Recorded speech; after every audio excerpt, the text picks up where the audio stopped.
Share बाजार मेरे blood में है, तन मन धन।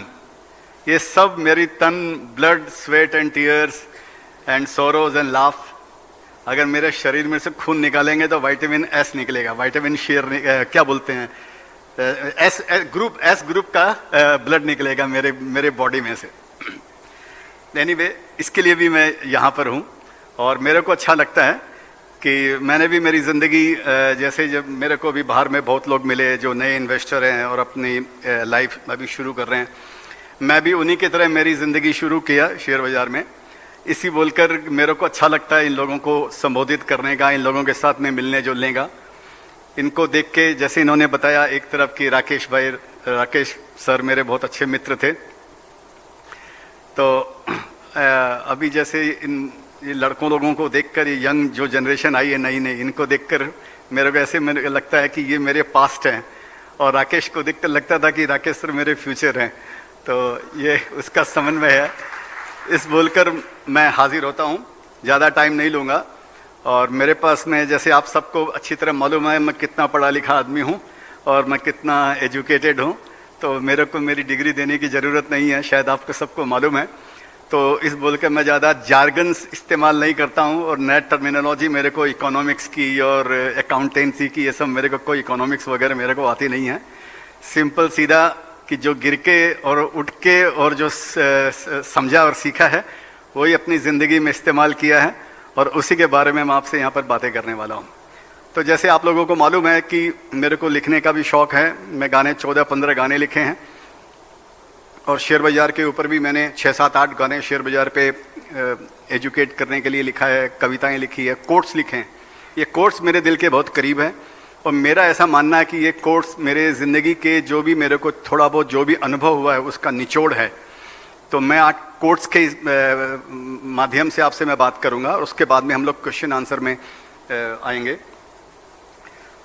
तो सबसे पहले आप ये समझ लीजिए, मेनली एक मेरा पहला कोट है, no academic degree can get you success in stock market. दुनिया की कोई भी एकेडमिक डिग्री, चाहे आप MIT से आप इंजीनियर हो, या हार्वर्ड एजुकेटेड हो, या कितने बड़े CA गोल्ड मेडलिस्ट हो और MBA हो, लेकिन आप शेयर बाजार में आपकी डिग्री के कारण आप सक्सेस हो जाएंगे, ऐसा कभी नहीं हो सकता है। इसका रीज़न, प्रैक्टिकल रीज़न मैं आपको ये बताता हूँ कि अगर आप हार्वर्ड से पढ़ के आए हुए अगर हों और मैं आपको बोलूँ कि आप प्लेन चलाओ, तो आप प्लेन चला सकते हैं क्या? नहीं चला सकते हैं। आप गाड़ी भी नहीं चला सकते हैं, तो उसके लिए आपको ड्राइविंग सीखनी पड़ेगी। आप स्विमिंग भी नहीं कर सकते हैं, उसके लिए आपको स्विमिंग सीखनी पड़ेगी। इसी बोलकर मैंने ये बोला कि एकेडमिक डिग्री को कभी भी इस बात को मत समझिए कि आपके पास में लाइसेंस है शेयर बाजार में सक्सेस होने का, वो लाइसेंस नहीं है।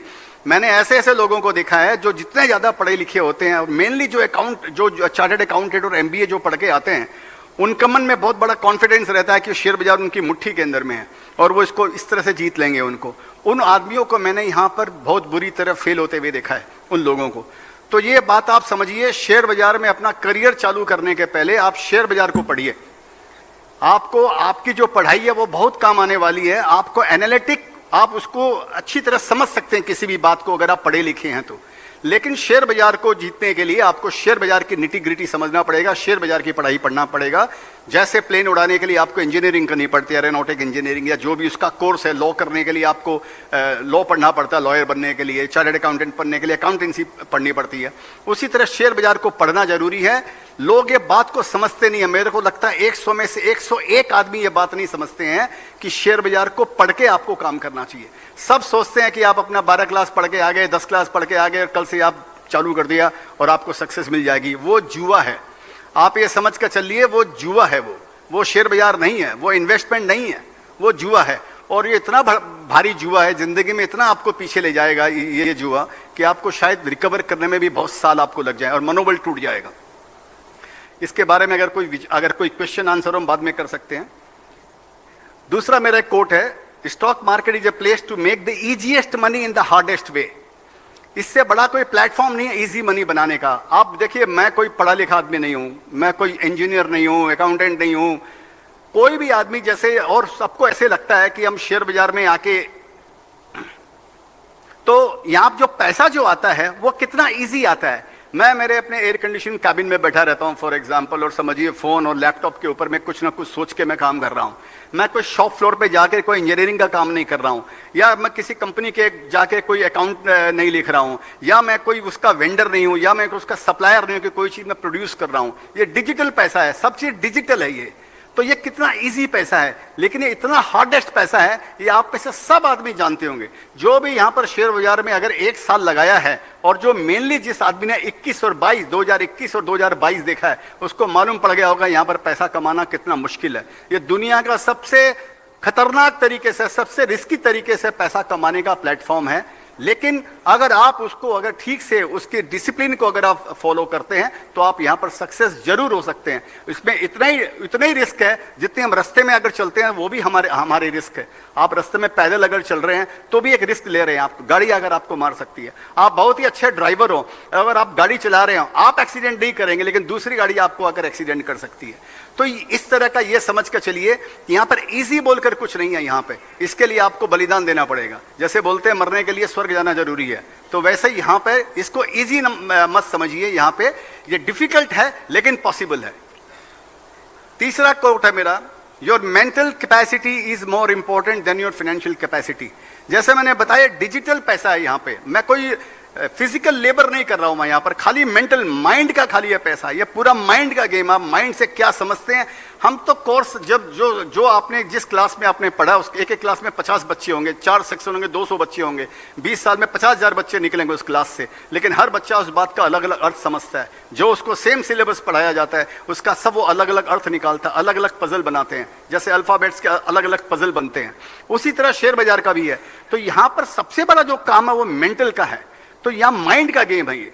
तो ये mental capacity is more important.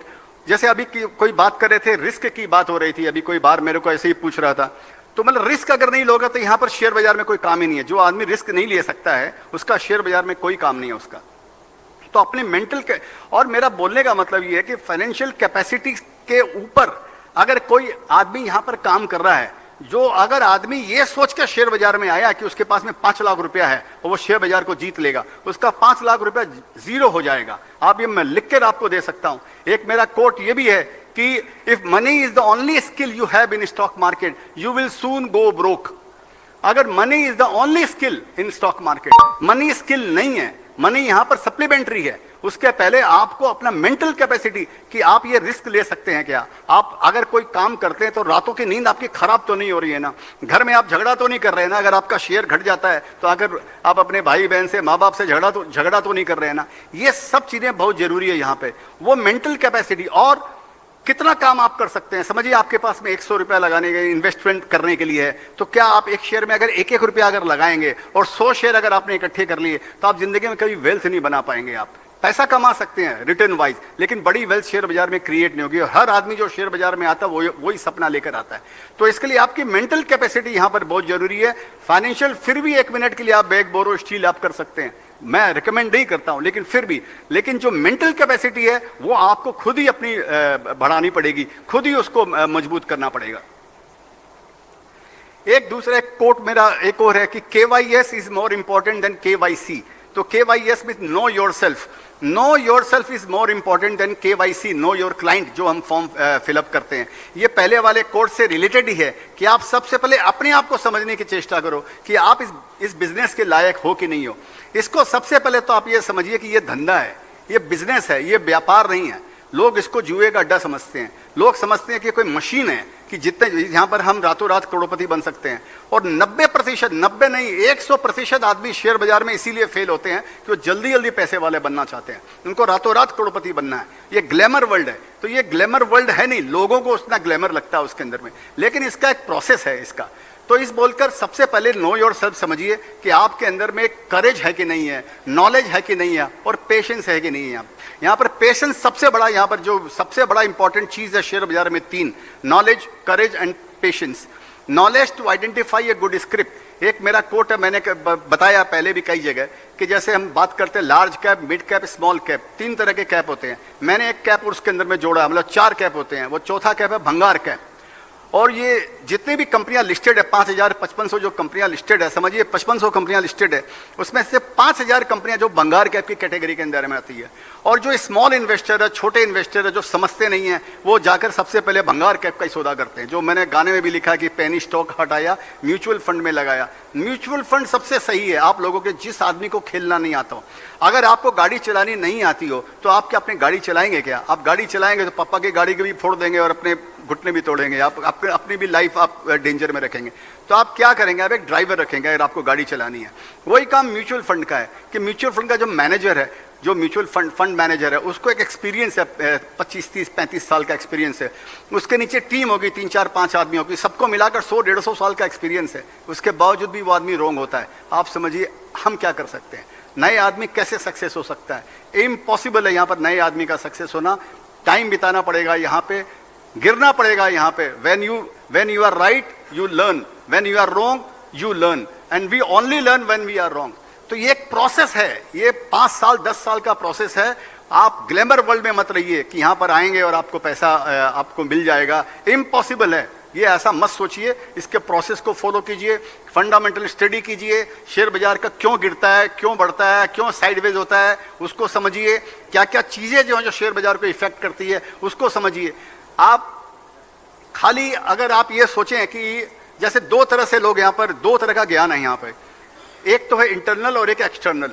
Internal मतलब समझिए आप बैलेंस शीट बहुत अच्छी तरह पढ़ सकते हैं, आप किसी कंपनी को एनुअल रिपोर्ट देखेंगे आपको एक आइडिया लग जाएगी। या आप बहुत बढ़िया इकोनॉमिस्ट तो यहाँ पर फेल होते हैं शेयर बाजार के अंदर। मैंने किसी इकोनॉमिस्ट को शेयर बाजार में करोड़पति होते हुए नहीं देखा। पहला बात, माता जी माफ कीजिएगा, मैं इकोनॉमिस्ट क्योंकि वो इकोनॉमिक अपनी जगह है, ये धंधा जो अपनी जगह है। तो ये आप इसको समझ कर चलिए, ठीक है। अभी दूसरा एक पॉइंट मेरा और है कि invest A part of your savings, save first. सबसे पहले जिंदगी में शेयर बाजार में आपको पैसा लगाना है तो उसके पहले सेविंग्स तो होना जरूरी है। मैं IIM अहमदाबाद में गया, एक लड़का मेरे पास में आया और बोलता है कि मेरे पिताजी रिटायर हो गए, उनका पेंशन का कुछ रुपया है, 5 लाख 7 लाख क्या, वो शेयर बाजार में डालना चाहता हूँ। मैंने उसका हाथ पकड़कर बोला कि तू कसम खा ले, काम करना नहीं। जो बेचारे पिताजी ने 50 साल में जो इकट्ठा किया है वो 2 मिनट के अंदर में उड़ा देगा यहाँ पे। तो आप ये समझिए कि ये अपनी सेविंग्स का, अगर आप म्यूचुअल फंड के थ्रू शुरू कर रहे हैं तब ये सारे ज्ञान की आपको जरूरत नहीं है। तब आपको खाली इतनी सी बातें सीखनी है कि करेज एंड पेशेंस। मैं बात कर रहा हूं डायरेक्ट इन्वेस्टिंग की। अगर आपको डायरेक्ट इन्वेस्टिंग करनी है तो आपको इन सब प्रोसेस से आपको जाना पड़ेगा। तो सबसे पहले मेरे पास कई लोग आते हैं और बोलते हैं कि भाई मैं पैसा कैसे लाऊं, जो इनिशियल कैपिटल है वो मैं कैसे लाऊं। उसके लिए मेरे को ट्रेडिंग करने का, सबसे पहले उसके लिए उसको सट्टा करने का, उसके लिए उसको पहले फ्यूचर करने का। उसके बाद में पैसा आएगा तब वो सोचता है कि मैं उसके अंदर में शेयर बाजार में लगाऊंगा। इसकी क्या गारंटी है? आप लोगों में कई आदमी ये सोचते होंगे कि ट्रेडिंग से पैसा आएगा फिर मैं इन्वेस्टमेंट में पैसा लगाऊंगा। जरा प्लीज जरा हाथ उठाइए जो ऐसा सोचते हैं कि शर्म मत करो। एक ही आदमी उठाया, हाँ अभी 4, 5, 10, 15, हाँ 20, 25 हो गए, ठीक। अब 40 आदमियों ने शर्म से हाथ नहीं उठाया। तो सब यहाँ पर ऐसा ही सोचते हैं कि हाँ भाई मैं तो आप 2 तरीके से शेयर बाजार के अंदर में पैसा कमाया जा सकता है, पैसा बचाया जा सकता है। कैपिटल की जिसको हम बात करें, देखिए कैपिटल बचाने का 2 तरीका है। Either you can live a lavish young age और you can live a lavish old age. आपको ये अपने खुद के पैसे, पापा का पैसे की बात नहीं कर रहा हूं। आपको ये सोचिए कि आपको यंग एज में लेविश होना है या ओल्ड एज के अंदर में लेविश होना है। ये आप पहले ये अपने डिसाइड कर लीजिए। आपको ये समझने का है कि सेविंग 2 तरीके से जैसे मतलब आप पैसा कमा सकते हैं। क्या तो आप ट्रेडिंग का रास्ता चुनिए कि आपको फ्यूचर ऑप्शन करना है, उसमें पैसा कमाना है और फिर आपको इन्वेस्टर बनना है। इसके अंदर में 1% आदमी सक्सेसफुल होता है, 99% अल्टीमेटली उसी मृग तृष्णा में लगे रहते हैं और वो अल्टीमेटली वो पैसा भी खो देते हैं, फिर कोई दूसरा रास्ता निकालते हैं। एक दूसरा रास्ता है कि सेविंग्स करना, कि जो आप फ्रुगल लाइफ, अगर आप इनिशियल लाइफ अगर आप उसको कंजूसी से, जिसको बोलते हैं अपरभंश भाषा में, अगर कंजूसी से अगर आप अपनी इनिशियल लाइफ अगर समझिए जीते हैं और जो पैसा आप जाकर इधर उधर रेस्टोरेंट में, पार्टी में, ब्रांडेड कपड़ों में या तफरी में जो उड़ा देते हैं, उन पैसों को भी अगर आप सेव अगर कर लेते हैं और उन पैसों को कैपिटल समझ के शेयर बाजार में अगर इन्वेस्ट करते हैं, उसको सीड कैपिटल समझते हैं, उसके सक्सेस की संभावना 100% है उसके, क्योंकि वो पैसा तो नेट आपके पास में नेट सेविंग्स ही है। लेकिन लोग इस सिंपल गणित को नहीं समझते हैं। इसी बोलकर मैंने कई जगह मैंने बोला है कि investing is very simple but not easy. Success होना शेयर बाजार में सिंपल है, लेकिन इजी नहीं है। इजी इसके लिए नहीं है कि हम लोग उस डिसिप्लिन पर चलना नहीं चाहते हैं, क्योंकि उसकी शुरुआत वहां से होती है कि मेरे को जल्दी से पैसा कमाने का है।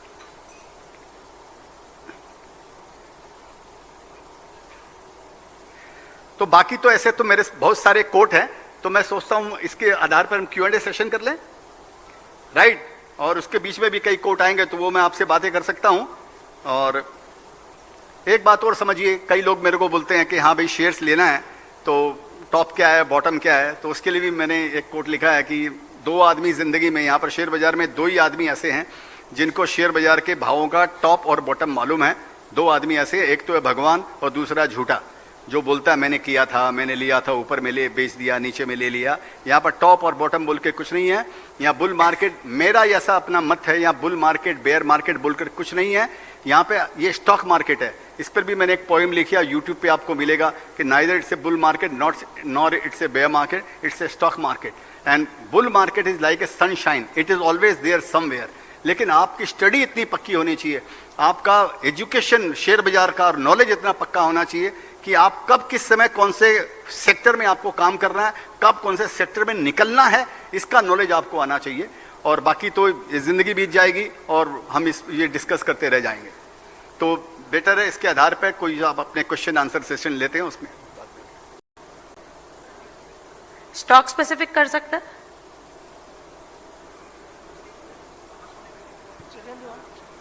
नहीं, स्टॉक स्पेसिफिक तो सर ऐसा हो सकता है ना कि जैसे 5500 शेयर्स हैं, उसमें 5000 भंगार कैप हैं, तो भंगार कैप का तो मेरे को आइडिया होएगा नहीं। नहीं, मैं जो लार्ज कैप है उसके बारे में पूछूंगा। तो कुछ अगर मेरे को मालूम होगा तो मैं बता सकता हूँ।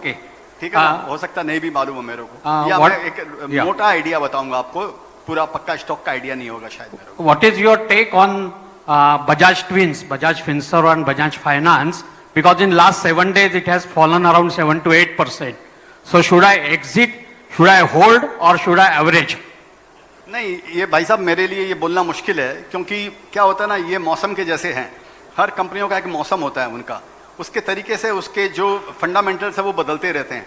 इसी बोलकर ये पौधे के जैसे हैं सर। शेयर बाजार का जो इन्वेस्टमेंट है वो प्लांट के जैसे है।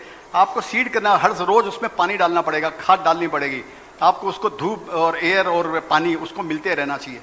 तो उसके बाद भी उसके प्रोसेस में टाइम लगता है। तो मैं बजाज ट्विंस को और उसको मैं फॉलो नहीं कर रहा हूं। मैं उनका वो शेयर लॉन्ग टर्म के लिए बहुत अच्छे हैं और आगे भी वो अच्छे रहने चाहिए। लेकिन आपने जो बोले ना पिछले 7 दिन से 10 दिन से जो गिर रहे हैं बोले, ये बहुत शॉर्ट टर्म बात हो गई सर। आप 7 दिन 10 दिन के, आप अपना माइंड सेट चेंज कीजिए सर। आपको नहीं, मैं जनरल सबको बोलता हूं, आप 10 दिन 15 दिन 20 दिन 50 दिन इसको देखकर अगर आप शेयर बाजार में इन्वेस्ट करेंगे, अगर ये आपका टारगेट है, तो सर यहाँ पर सक्सेस होनी बहुत मुश्किल है। ऐसा मेरा पर्सनल, ऐसा मेरा मानना है। यहाँ पर व्यू रखना पड़ेगा आपको 4 साल का, 5 साल का, 10 साल का। देखिए सर, परसेंटेज वाइज रिटर्न की बात अलग है, वो भी बोलते हैं, इतना इजी नहीं है यहाँ पर वो रिटर्न आना। मैं ऐसा मानता हूं कि मार्केट, मेरा एक गाना भी आपने सुना होगा, ओनली लॉन्ग टर्म बस लॉन्ग टर्म बस लॉन्ग टर्म मेरी जहां, ऐ दिल है मुश्किल कमाना यहां, ओके इफ शॉर्ट टर्म या जो भी है। तो आप, मैं 10 दिन का सर, मैं ऐसे शेयर खरीदता हूं जो मेरे को ऐसे लगता है कि अगले 6 महीने तक परफॉर्म नहीं करेगा। ठीक है, 10 दिन का मेरे पास कोई आंकड़ा ही नहीं है। तो इस बोलकर आपका जो ये 10 दिन वाला जो बात है, ये बहुत शॉर्ट टर्म है। मेरे ख्याल से इसको आपको चेंज करना चाहिए और अपने विजन को, अपने टारगेट को, उसको आप सालों में कन्वर्ट करना चाहिए। What about long term? How are the fundamentals of these two? तो वही मैं बोला, मेरे को इनका फंडामेंटल का आइडिया नहीं है। इनका ग्रॉस मेरे को मालूम है कि ये इंडस्ट्री अच्छा कर रही है, ग्रुप इंडिया का बेस्ट ग्रुप है, तो दे शुड डू वेल। लेकिन आप मेरी बात के ऊपर कोई काम मत करना, ये खाली आप एक स्ट्रक्चर आपको बताया कि ये बढ़िया करना चाहिए ये, लेकिन मेरे को स्पेसिफिक आइडिया नहीं। एक व्यक्ति एक सवाल, उतनी केवल विनती है। Volunteers mic. हेलो सर, मेरा क्वेश्चन ये है कि शेयर मार्केट में कब एंटर होना चाहिए और कब हमारा गोल बन के एग्जिट होना चाहिए? देखिए, एंटर तो जब होंगे जब आपके पास में पैसा होगा तभी आप एंटर होंगे। अभी एंटर के ऊपर मैं आपको एक बात बता देता हूं। आपका क्वेश्चन में ये है कि हम एंटर हुए, अभी क्या बोला मैंने सर, 2 आदमी को मालूम है टॉप और बॉटम, एक भगवान को और एक झूठे को, राइट। तो आपका क्वेश्चन उससे रिलेटेड है कि एंटर मैं जब हूं तो मालूम पड़े वो बॉटम हो जाए, करेक्ट, वो यहाँ पर इम्पॉसिबल है, ये तो किसी को भी नहीं मालूम है, ठीक है। अभी एंटर होते हैं और मार्केट गिर जाता है, बराबर। इस बात का सबको डर रहता है कि मैं एंट्री किया और मार्केट गिर गया, तो आपको रिग्रेट होएगा यहाँ पे। तो सर मेरा कोड भी है, but regret is lifestyle disease of stock investing. Equity investing का लाइफस्टाइल डिजीज है, वो आपके साथ में आती है, वो है रिग्रेट। आप अगर ले लेते हैं और लेने के बाद में मार्केट गिर जाता है तो आपको रिग्रेट होता है। आप नहीं लेते हैं कि नहीं गिरेगा और मार्केट बढ़ जाता है तो भी आपको रिग्रेट होता है। हर हालात में आपको रिग्रेट होना है। इस दो रिग्रेट में से एक रिग्रेट आपको खुद के लिए चुनना है। इसी बोलकर मैंने बोला KYS is more important than KYC, know yourself. क्या दो रिग्रेट हैं कि आपने शेयर्स लिया और मार्केट गिर गया, ये एक रिग्रेट है। लेकिन अगर आपका लॉन्ग टर्म विजन है कि मैं, जैसे मैंने बताया, मैं तो 2, 4, 6 महीनों का धंधा नहीं करता हूं, मैं तो 5 साल 10 साल 15 साल का काम करता हूं, तो मेरे को ऑफकोर्स ऐसा नहीं कि मेरे को तकलीफ नहीं होती है, लेकिन ये यहाँ का नियम है, मेरे को उसको एक्सेप्ट करना पड़ेगा। एक रिग्रेट तो ये हो गया कि मैंने लिया और गिर गया। एक दूसरा रिग्रेट ये होता है कि मैंने नहीं लिया और बढ़ गया। इन दोनों में से कौन सा रिग्रेट आपको रात को सोने के लिए देगा, ये आप अपने आप से क्वेश्चन कीजिएगा। मेरे लिए ये रिग्रेट बहुत भारी है कि मैं नहीं लिया और मार्केट बढ़ गया। उससे बेटर मेरे लिए ये है कि मैं लिया और मार्केट गिर गया और मैं उस दुख के साथ में जी रहा हूं। अगर वो दुख है, अगर है, या वो जो भी, उसके साथ में मैं रह रहा हूं, मेरे को उसमें फिर भी मजा, उससे वो बेटर कम रिग्रेट है मेरे लिए। तो एक तो ये हो गया एंट्री का, और दूसरा आपने पूछा एग्जिट का।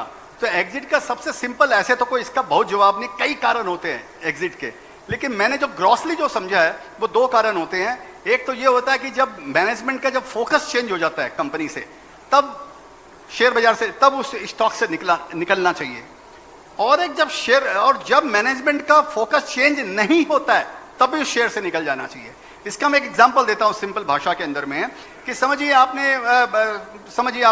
3 व्हीलर कंपनी बना रहे हैं। आप समझिए 3 व्हीलर कंपनी का मैनेजमेंट हूं, मैं 3 व्हीलर बना रहा हूं। अचानक मेरे पास में कैश फ्लो आ गया, 100-200 करोड़ रुपए हर साल का कैश फ्लो है, 700-800 करोड़ रुपया कंपनी के अंदर में है, और मेरे को लग रहा कि आगे मेरा फ्यूचर बहुत बढ़िया है।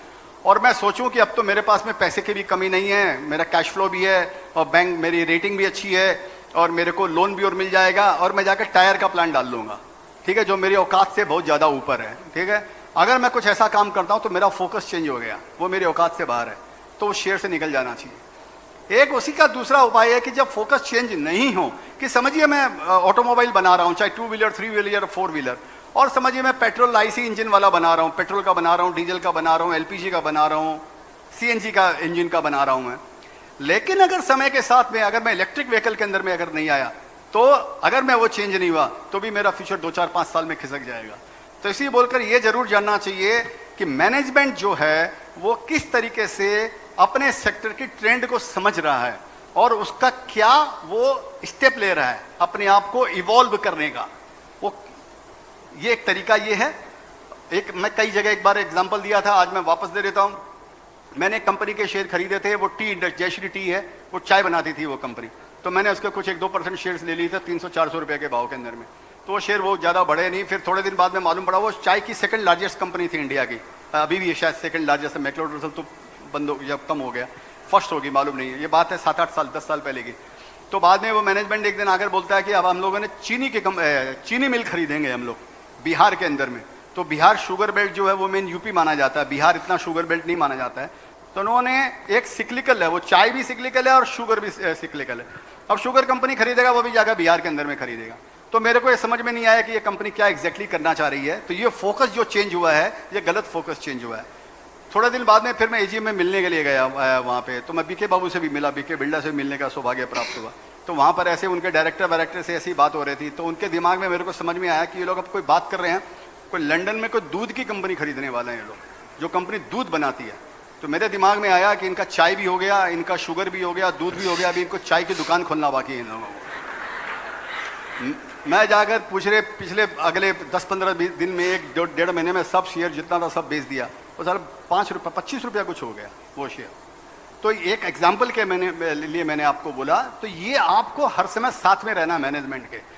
आप यहाँ पे आंख बंद करके नहीं कर सकते। जैसे मैंने क्या बताया, प्लांट के जैसे, प्लांट में पानी डालते रहिए, हवा डालते रहिए, फर्टिलाइजर डालते रहिए, धूप देखते रहिए, उनसे बातें करते रहिए, आपके प्लांट से वो भी बात करते हैं। तो ये प्लान ये जरूरी है यहाँ पे, ठीक है। तो ये है एंट्री और एग्जिट का जो मेरे को समझ में आया।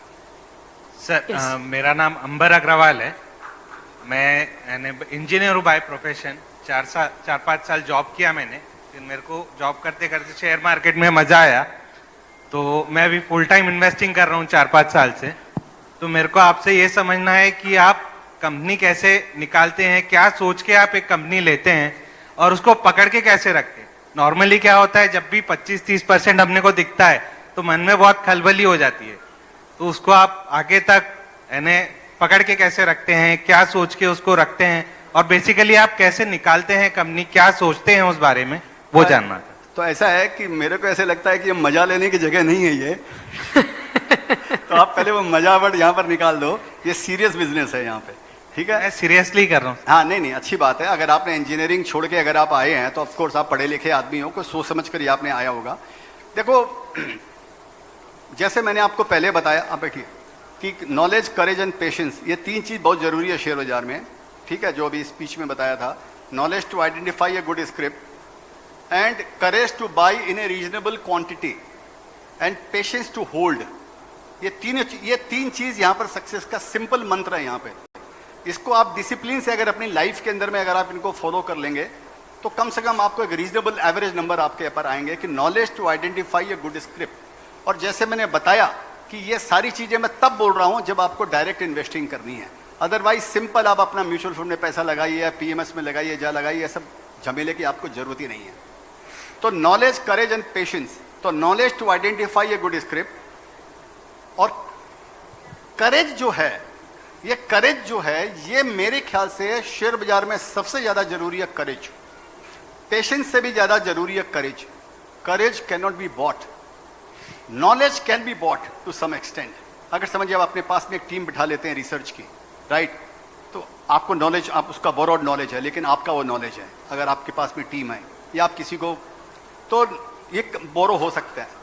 पेशेंस भी समझिए, आप हिस्ट्री पढ़ रहे हैं, आप लोगों को देख रहे हैं कि हाँ भी वो 10 साल रखा, और अपने जो आंकड़े सुनते हैं कि एशियन पेंट्स ने 30 साल के अंदर में कितना रिटर्न दिया। अगर ऐसा इस तरह ऐसे बहुत सारे आपको शेयर्स मिलेंगे, ऐसे 50 शेयर्स ऐसे मिलेंगे आपको जिन्होंने 1 लाख रुपया, जिनका 1-1 करोड़ रुपया हुआ, 100 टाइम्स 200 टाइम्स हुआ 20 साल के अंदर में। ऐसे आपको बहुत शेयर मिलेंगे, 150 शेयर तो मिल जाएंगे आपको। तो उसको समझ के हो सकता है कि आप फॉरगो कर जाएं कि चल मैंने इसमें 1 लाख रुपया डाला है या 2 लाख रुपया डाला है, अब ये रुपया मैं 10 साल तक नहीं, समझो एक कसम खा लिया 10 साल तक इसको नहीं छूऊंगा। आप पेशेंस, वो आपका पेशेंस हो गया। आपको करे जाना मुश्किल है, ठीक है, कि अगर मेरे पास में 1 लाख रुपया है और मैं 25,000 रुपया एक शेयर में लगाता हूं, 1 लाख रुपया पे 25,000 रुपया एक शेयर पे लगाता हूं, ये करेज होना बहुत मुश्किल है। तो एक तो ये करेज यहां पर इंपॉर्टेंट है, और दूसरा ऐसा मेरे को ऐसे लगता है यहां पर बहुत ज्यादा इंपॉर्टेंट है, वो है ग्रीड। वो लालच बुरी बला है, वो मालूम नहीं वो कौन से संदर्भ में बोला गया। हर चीज के लालच, जो ग्रीड है वो भी आपकी एक एनर्जी है। ग्रीड का यहां पर मेरे ख्याल से बहुत बड़ा महत्व है शेयर बाजार के अंदर में। लेकिन वो खाली इसको ग्रॉस वैल्यू पे मत लेना इस बात को कि ग्रीड इज गुड, उसको खाली सिंपल नहीं लेना चाहिए। कौन सी चीज पे ग्रीड, उसके ग्रीड के पीछे if it is backed by your knowledge then greed is good. तो वो आपको अपने आप को ये सुधारना पड़ेगा कि मैं यहां पे क्या करने के लिए आया हूं। तभी मैंने बोला KYS, no your self is more important. देखिए एक मेरा कोट है, stock market is like an ocean, ठीक है, समुद्र के जैसे है। लोग कुछ यहाँ पर आते हैं, वो अपने पास तफरी वफरी करते हैं, पानी में पैर वैर भिगो लेते हैं, थोड़ा नहा लेते हैं, चले जाते हैं कि समुद्र घूम के आ गए। दूसरे लोग आते हैं, थोड़ा टायर वायर लेते हैं, थोड़ा सा अंदर चले जाते हैं, थोड़ा सा डीप वाटर चले जाते हैं, आ जाते हैं। तीसरे हैं थोड़ा मछली पकड़ने के लिए आते हैं, एक बोट वोट ले लेते हैं, थोड़ा मच्छी वच्छी पकड़ लिया, उनका धंधा चल रहा है उनके। कुछ लोग ऐसे भी आते हैं जो मिनरल्स एक्सट्रैक्ट करने के लिए आते हैं, एक्सप्लोर करने के लिए आते हैं मिनरल्स, तो उनके लिए बड़ा ताम झाम उनको चाहिए, उसमें बड़ा रिस्क है उसके अंदर में, और बड़ा रिस्क और बड़ा गेन है उस चीज़ के अंदर में। तो ये आप पर डिपेंड करता है कि यहाँ पर क्या चुनने के लिए आए हो आप। यहाँ पे आप वो शीप उठाने के लिए आए हो यहाँ पे, कि या मच्छी उठाने के लिए आए हो, या हवा खाने के लिए आए हो, या सीरियस धंधा करने के लिए आए हो। अगर आपको बड़ा, अगर आपका विजन है तो आपको टारगेट भी आपको बड़ा ही रखना पड़ेगा ना आपको, तो वो आपको समझने का है। तो ये चीज आप कब समझोगे, कोई काम करने के पहले आपको ये सोचने का है। उसमें जरूरी नहीं कि आप गलत हो गए, लेकिन आपको धारणा वैसी बनानी है, ये शेयर में कितने साल रख सकता हूं, इस शेयर के साथ में कितने साल, इसका फ्यूचर कितने साल तक ब्राइट हो सकता है, एक आपको धारणा बनानी पड़ेगी आपको। अदरवाइज फिर आप ऐसे ही करते रहोगे जो आपने बताया। तो अगर आप उस चीज को अच्छी तरह समझ गए हो, उस सेक्टर को समझ गए हो, कंपनी को अच्छी तरह समझ गए हो, उसका ट्रैक रिकॉर्ड आपके पास में है, तो शायद आप 10 साल तक उस शेयर को होल्ड कर सकते हो। मेरे पास में कुछ शेयर्स है जो 2003 और 4 में लिए, आज भी मैं होल्ड करता हूं उन शेयरों को। 17-18 साल हो गया मेरे को। तो ये आप पर डिपेंड करता है कि आप कितने में खुश हो जाते हो। 25% में आप खुश होते हो तो ये आपकी एपेटाइट है। ये कोई बुरा भी नहीं, मैं ऐसा नहीं बोलूंगा ये बुरा नहीं है, लेकिन पैसा वेल्थ क्रिएट नहीं होगी उसके अंदर है, उसके अंदर में फिर आपको हर समय नई मछली पकड़नी पड़ेगी, हर समय नई आइडिया चुननी पड़ेगी। तो जैसे प्लेन में लिखा रहता है कि देखिए बाहर एग्जिट दरवाजे आपके बाजू में भी हो सकते हैं, जब अनाउंस करती है एयर होस्टेस कि आपके बाजू में भी है, तो आपको हो सकता है जिसमें आपने इन्वेस्ट किया हो वही गोल्ड माइन हो, वही शायद। तो ये स्टडी वाला खेला भाई, अगर तो और ये टाइम के साथ आता है, ये एक्सपीरियंस के साथ आता है, उम्र के साथ में आता है, ये तुरंत नहीं आता है। Hello, good evening sir. Sector rotation पहले कैसे प्रिडिक्ट करना है सर? रोटेशन प्रिडिक्ट कैसा करना है? प्रिडिक्ट वो तो जैसे मैंने भी क्या बताया कि bull market is like a sunshine, it is always there somewhere, लेकिन उसके लिए आपको परिपक्व होना पड़ेगा, उसके लिए एजुकेटेड होना पड़ेगा। वो इतना इजी नहीं है खाली हम वर्ड सुन लें कि सेक्टर रोटेशन हम कर सकते हैं या कि सेक्टर रोटेशन करना चाहिए, लेकिन उसके लिए प्रॉपर ज्ञान होना चाहिए। मैं ऐसा समझता हूं कि एक इंडिविजुअल इन्वेस्टर के लिए जो 2-4-5 साल शेयर बाजार में लगाया है, उसके लिए सेक्टर रोटेशन पकड़ना समझना मेरे ख्याल से थोड़ा सा तकलीफ देह है, ईजी नहीं है। उसके लिए बेटर आप म्यूचुअल फंड के थ्रू इन्वेस्ट करें। Okay sir. और एक रिक्वेस्ट करना चाहूंगा एक क्वेश्चन। नहीं रिक्वेस्ट है मैम, आपकी प्यारी सी स्माइल के साथ आपका स्माइल फॉर्मूला नागपुर वासियों के लिए सर। क्या बोले स्माइल के साथ? स्माइल बहुत अच्छी स्माइल है। फॉर्मूला, आपका smile formula sir. Smile formula तो ठीक है, बता देता हूँ। जो इन्होंने भी पूछा था कि मैं शेयर कैसे पकड़ता हूँ, तो मेरा स्माइल फॉर्मूला को मैं फॉलो करता हूँ। और S stands for small in size, M और I stands for medium in experience, large in aspiration and extra large market potential. मैं ये मेरा पूरा जिंदगी के जितने भी शेयर आज तक मैंने पकड़े हैं, उनके सबका पीछे खाली एक ही सिंपल फॉर्मूला स्माइल का। मैं ऐसी कंपनी पकड़ता हूं जो अपने सेक्टर में स्मॉल हो। मैं कोई जरूरी नहीं 100 करोड़ वाली कंपनी पकड़ता हूं, अपने सेक्टर में जो स्मॉल इन साइज है मैं उसको पकड़ता हूं। कोई जरूरी नहीं है कि ये फॉर्मूला आप सुन के आप राइट हो जाएंगे, ये भी प्लीज समझ के चलना इस बात को। मेरे लिए ये काम किया कि मैंने मेरी पूरी जिंदगी यहां पर बिताई है मैंने यहाँ पे। तो स्मॉल इन साइज, क्योंकि मैं ऐसा समझता हूं कि जो हाथी है उसको अगर घूमना अगर होता है या भागना होता है तो उसको टाइम लगती है, चूहा जल्दी से घूम जाएगा और भाग जाएगा, राइट। तो इस बोल कर मैंने स्मॉल इन साइज कंपनी पकड़ी कि अपनी सेक्टर में स्मॉल हो। और मीडियम इन एक्सपीरियंस मैं इस बोलकर ऐसी कंपनी पकड़ता हूं जिसने 15 साल तक कड़ी मेहनत की अपनी लाइन के अंदर में। जो भी एक ही जगह उसने 10,000 किक मारी है, उसने वो इतना परिपक्व हो गया है, उसने 2-3 रिसेशन देख लिए, 3-4 तेजी मंदी देख ली, और वॉर देख लिया, ये देख लिया, वो देख लिया।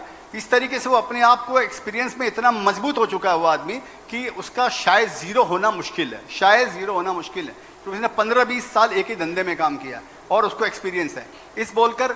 और इसके पीछे 2 चीज़ है कि मैं जनरली जो 5 साल पुरानी कंपनी है तो उसमें नहीं करता हूं, इसी बोलकर मैंने कोई न्यू एज की कंपनी के अंदर में इन्वेस्ट मैंने नहीं किया। स्टार्टअप पे मैंने इन्वेस्ट किया है, लेकिन वो बड़ा लिमिटेड इन्वेस्टमेंट है मेरा, उसके अंदर में सब्सटेंशियल इन्वेस्टमेंट नहीं है जो मैं सेकेंडरी मार्केट में करता हूँ कि 2%, 4%, 5% जो भी है वो मैं नहीं करता हूँ उनके अंदर में।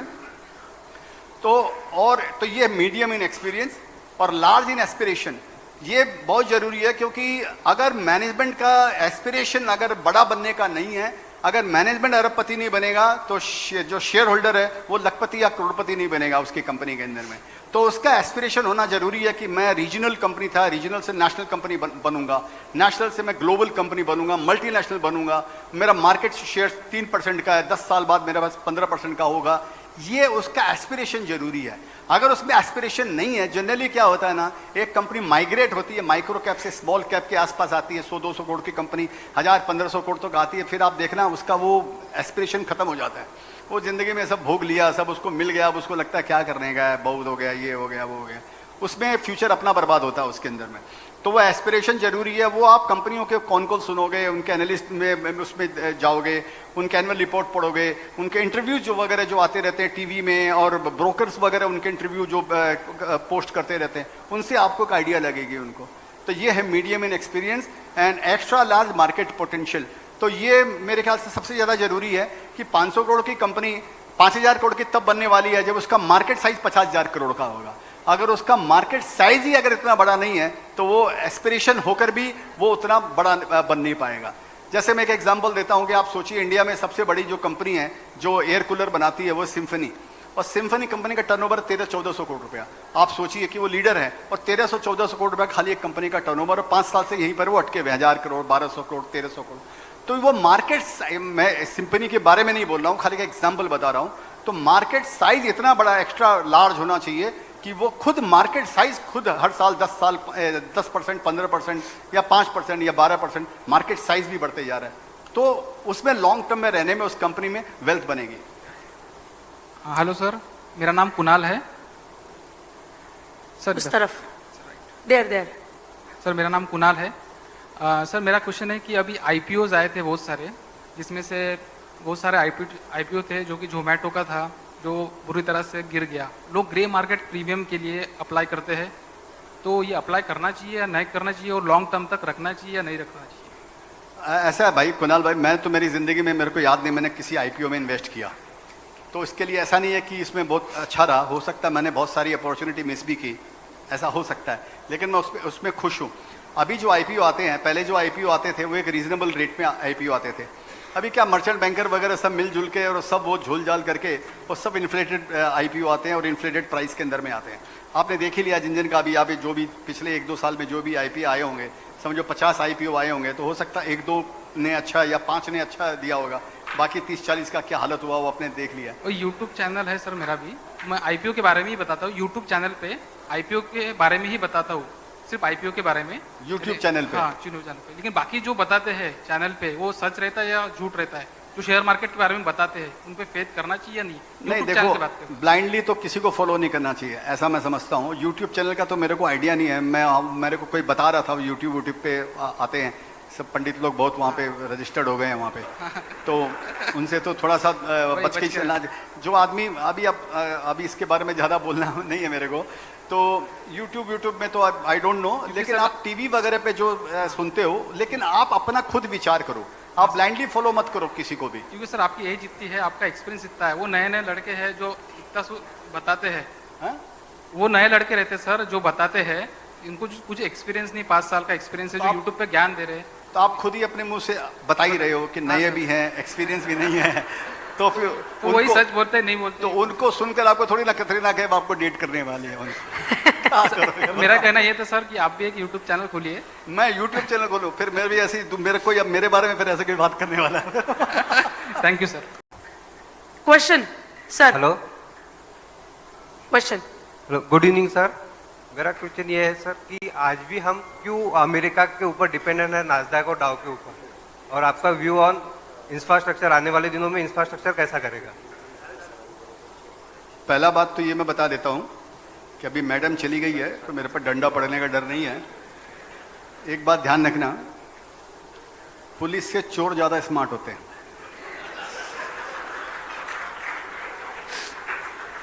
ये फैक्ट है, चोर पुलिस से ज्यादा स्मार्ट होता है।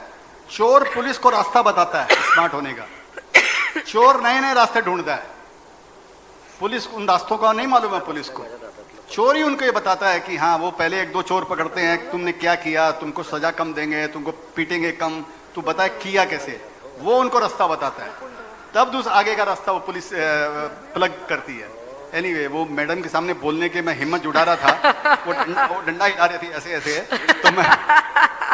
तो मैं बोला इनके जाने के बाद बताऊंगा। एनीवे सॉरी यार। हाँ अभी पूछ वापस। हाँ सर मैं हेलो, नहीं उनका सवाल रह गया था ना पहले वालों का। हेलो सर, मेरा क्वेश्चन है सर। नहीं पहले किसने किया? हाँ बोल, ये हैंडसम लड़का ने। सर आज भी अपन यूएस के ऊपर डिपेंड। सुन भाई, आज सुन ना, बैठ। आप क्या बोला अभी? हम यूएस को देखते हैं। हम माने कौन हम? वो इंस्टाग्राम में आता है ना, अबे कौन है इधर, क्या है ना, अपुन नहीं तो कौन भी, कुछ आता है ना ऐसा। अभी है कौन इधर? कोई नहीं है, सरदार जी के अलावा कोई नहीं है, एक ही बैठे सरदार जी यहां पर, ठीक है ना। तो हम माने कौन? किसको आप हम बोलते हो? लोगों को करने दो, लोग तो स्मगलिंग करके भी पैसा कमा रहे हैं, आप कमाओगे क्या? तो हम कुछ नहीं है, वो लोग बातें करते हैं क्या होगा? $2.5 लाख से ज्यादा आप एक आदमी, चलिए $2.5 लाख बहुत बड़ा होता है, लेकिन आपको क्या करने का? अभी बाहर मेरे को कोई यही पूछ रहा था, मतलब क्यों जाने का तुमको यूएस? क्या 5 शेयर 10 शेयर गूगल का ले लोगे तो क्या करेगा? उसका गर्लफ्रेंड को बताओगे मेरे पास गूगल का शेयर है? वो साला पैसा और खा जाएगी, वो बड़ी होटल में जाना चालू कर देगी। तो आपको यूएस का क्या चार्म? आपको 80% घट गया यूएस के शेयर्स, मालूम है ना आपको? $600-650 वाला हो क्या टेस्ला $100 हो गया, मालूम है ना? ऐसा ही कुछ हो गया। तो किधर यूएस की क्यों बातें कर रहे हो यार? इंडिया में बहुत बड़ी अपॉर्चुनिटी है। तो ये यूएस की जो बातें करते हैं उनको करने दो, बोलने की बातें अलग होती है। प्रैक्टिकल जो चीज आप अपने घर में अगर ठीक से समझ नहीं पा रहे हो, उसको ठीक से देख नहीं पा रहे हो, ठीक से उस प्लांट को वाटर नहीं कर पा रहे हो, आपको क्यों यूएस जाना है फैशन दिखा के? क्या होने वाला है उससे? तो वो बेकार है, मेरा कहने का मतलब है। अंटिल अनलेस आपके पोर्टफोलियो की साइज इतनी बड़ी है, कोई 2, 4, 5 हजार 10 हजार करोड़ रुपए आप संभाल रहे हो, या आपका खुद का है 500 करोड़ रुपए आपने लगा दिया यूएस के अंदर, डूब भी गया तो चलो कोई बात नहीं, जीरो हो गया, या आपका बैलेंस हो गया, करेंसी के सामने हेज हो गया आपका। उसके कई तरीके होते हैं। आप अपने लोग छोटे इन्वेस्टर हैं, हम लोग को इधर उधर को जाने का जरूरत नहीं है। इंडिया में बहुत अपॉर्चुनिटी है। चलिए। हेलो सर आप स्माइल वाला फार्मूला लगाते हैं, ठीक है, वो लेकिन ये स्माइल जिसके ऊपर अप्लाई करते हैं सर, आप पे कर रहा हूं सर, वो स्टॉक्स कैसे आप आइडेंटिफाई करते हैं सर? तो क्योंकि आप ही इसकी पे संख्या कर बहुत रहा ज्यादा हूं, है। अभी तो आप ही पे कर रहा हूं। नहीं, हम चाहते हैं सर कि हम आपको फॉलो करते हैं, आपके लेवल में तो नहीं है सर, आप एक छोटा पार्ट है, आप 1% से भी नीचे वाला, सर, पर हम लेवल अच्छी ख्वाहिश subjective रखते हैं है। सर कि ऐसा हमारा भी ये होना चाहिए टेक्निक। तो थोड़ा सा क्लिक कैसा होता है सर आपको? फॉर एग्जाम्पल जैसे टालब्रोज है, टालब्रोज ऑटोमोटिव, तो सर आपको ये आया कैसे आपके दिमाग में शुरुआत में? क्योंकि इस सेक्टर में बहुत सारी कंपनियां हैं, मान लीजिए एक सेक्टर आपके ध्यान में आ गया है कि ऑटोमोटिव का, एक शुगर का आ गया, कोई भी आ गया XYZ, तो इस पर्टिकुलर सेक्टर में कौन सी कंपनी आपने को ढूंढना है जिसपे ऊपर ये अपना स्माइल वाला फार्मूला लगाना है? मैं समझ गया आपका सर। आप इसका बात, जैसे मैंने पहले आपको भी बताया थोड़ी देर पहले कि इन्वेस्टिंग जो है वो 24/7 का बिजनेस है। और इसके पहले भी मैंने ये बात किया कि मैं कोई शॉप फ्लोर पे काम नहीं कर रहा हूँ, न मैं वेंडर हूँ, न मैं सप्लायर हूँ, न मैं लेंडर हूँ, न मैं लेबर हूँ, न मैं वर्कर हूँ। तो मैं क्या हूँ? तो इसका मतलब मेरा काम क्या है? मेरा काम यही है ना कि दिन भर जो भी ये 400-500 कंपनियां जो भी हैं, इनको खाली दिन भर इनको देखते रहने का, इनके बारे में स्टडी करते रहने का, इनके बारे में सोचते रहने का। और जब कभी कोई मौसम चेंज हो रहा है या जब कोई सेक्टर अगर राइजिंग में निकलने की संभावना में है, तो उस सेक्टर के शेयर्स को पकड़ने का। तो ये एक दिन में नहीं होता है। मेरे पास कई शेयर्स ऐसे हैं सर, जो मैंने 5-5 साल तक उन शेयरों को खाली वॉच किया है, मैंने उनमें काम नहीं किया। मैं आपको एक एग्जांपल देता हूं, आपको मालूम होगा, जैसे वेवो ग्लोबल मेरे पास में था, मैं 3 साल या 4 साल तक या 5 साल तक वो शेयर्स को खाली वॉच करता रह गया, क्योंकि वो शेयर्स एक बार खूब बढ़ा, उसकी वर्किंग अच्छी हुई, बाद में कंपनी की पोजीशन खराब हो गई, सेकंड टाइम फिर बहुत अच्छी हुई और फिर उसकी पोजीशन खराब हो गई। तो मेरे को खाली ये समझ में आया कि जो कंपनी एक बार 0 to 100 चली जाती है, 0 to 500 चली जाती है, 500 से वापस 200 आ जाती है, 200 से वापस 700 आती है, 700 से वापस 200-300 अगर आ जाती है, लेकिन वो बार बार 200 से 700 जा रही है या 0 से 500-700 जा रही है, उसके अंदर कुछ पोटेंशियलिटी तो है उस कंपनी के अंदर में। नहीं तो वो कोई मजाक नहीं है कि 100 करोड़ की कंपनी 700 करोड़ पे पहुंच जाए, 1000 करोड़ पे पहुंच जाए, वापस गिर जा रही है। तो मैं उस कंपनी को 4-5 साल तक खाली मैं वॉच करता रहा उस कंपनी को, उसके जितने कौन को लाता था मैं सुनता था, जो इंटरव्यू आता था वो सुनता था, और उसके प्रोडक्ट के बारे में जहां जिससे मौका मिल सकता वो पता लगाता था। अचानक मेरे को 2014, 15 या 16 में मेरे को ऐसे समझ में आया, कंपनी के जो कमेंट्री जो आती है मैनेजमेंट की, वो अच्छी आने लग गई। वो ऐसा इंडिकेशन देने लग गया कि वो कंपनी टर्न अराउंड हो रही है। और 2 बार वो फेल हुआ तो उसने 2 बार अपना बिजनेस मॉडल चेंज किया। उसने पहली बार एक बिजनेस मॉडल अडॉप्ट किया, वो सक्सेस नहीं हुआ, तो इसके कारण वो कंपनी डब्बे में आ गई। दूसरा बिजनेस मॉडल वापस उसने चेंज किया, वो उसको सही रहा वो बिजनेस मॉडल, लेकिन समाव कुछ रिसेशन आ गया 2008-9 का, कुछ ऐसे वैसे कुछ आ गया होगा जो भी था उसमें। वो बिजनेस मॉडल सही रहा लेकिन कंपनी फ्रूटफुल नहीं हो पाई। तो मैं उस कंपनी का वॉच किया मैं उसको। फिर 2014, 15 या 16 के अंदर में अब जो जैसे मतलब कमेंट्री आने लग गई कि ये बिजनेस मॉडल सस्टेन हो रहा है और मेरा जो लॉसेस है वो भी कम होने लग गए हैं, 2-3-4 क्वार्टर के अंदर में हम प्रॉफिट करने शुरू करेंगे, तो मैंने उस शेयर्स को लेना चालू किया। तो इस तरह मेरा बोलने का मतलब, इस तरह आपको किसी कंपनी को पीछे पड़ा रहना पड़ेगा सर।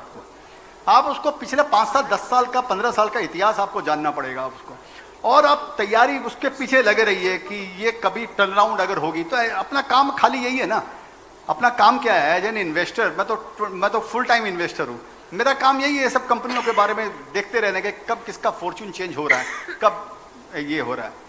तो ये है, तो वही टैलब्रोज जो आप नाम लिया उसमें भी मैंने यही देखा कि हाँ भी वो सबसे सस्ता शेयर दिख रहा था। सब लोगों को ये लग रहा था कि गैस्केट बनाती है ये, और वाईसी इंजन का सब खत्म हो जाएगा तो वो गैस्केट ईवी में नहीं लगेगा, ऐसे वैसे कर कर जो ऑटो एंसिलरीज हैं उन सब के सब 6, 7, 8, 10, 9, 10 के पी के अंदर में सारे शेयर मिल रहे थे। कई कंपनियों के शेयर ऐसा, अभी भी कई कंपनियों के शेयर आपको ऐसे मिलेंगे। तो लोगों ने लगा कि हाँ भाई ईवी आया हुआ है। अभी एक कंपनी मैं आपको बताता हूँ जो आईसी इंजन के लिए काम करती है, वो कंपनी के पास में 2030 तक का ऑर्डर बुकिंग है। छोड़ दीजिए ईवी की बात, 2030 तक का। और टाटा मोटर्स और मारुति भी ये बात बोलते हैं कि इंडिया में 2030-35 के पहले कोई 100 ईवी होने वाला नहीं है यहाँ। दोनों पैरेलल चलने वाले, साथ साथ चलने वाले।